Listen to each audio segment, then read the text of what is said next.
আখি কিসের জন্য কেক কাটছে তোমরা জানো তো? আজ কিন্তু ফ্রিডম ডে। তাই এই ফ্রিডম ডেতে কিন্তু আখি তার মনের কথা প্রকাশ করেছে।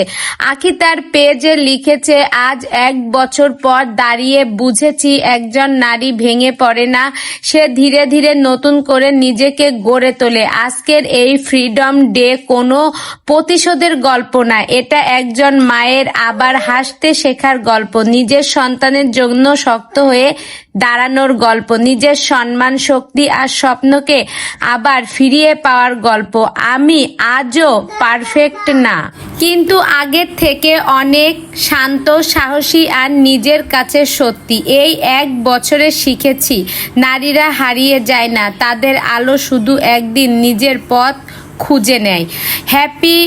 Happy 1 years of freedom to me.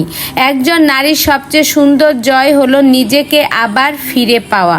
তো আখি তার ভেরিফাইড পেজে এইরকমই একটা পোস্ট দিয়েছে, যেটি এখন আমি আপনাদের পড়ে শোনালাম। তো আখি যে কথাটি পোস্ট করেছে আসলেই কিন্তু সত্যি কথা। আখির এই জায়গার আসার পিছনে কিন্তু আয়াসেরও অনেক অনুপ্রেরণা রয়েছে। আখি যতবার আয়াসের মুখের দিক তাকিয়ে এগিয়েছে ততবারই কিন্তু আখি সফল হয়েছে।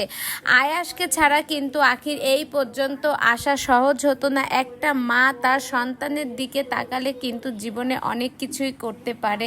তো আখি কিন্তু তার প্রমাণ। আপনারা যেসব আপুরা এই রকম অসুবিধার ভিতরে আছেন তারা ভেঙে পড়বেন না, তারা আখির মতো এগিয়ে যাওয়ার চেষ্টা করবেন। ধীরে ধীরে এগিয়ে গেলে দেখবেন একদিন সফলতার মুখ দেখতে পাবেন।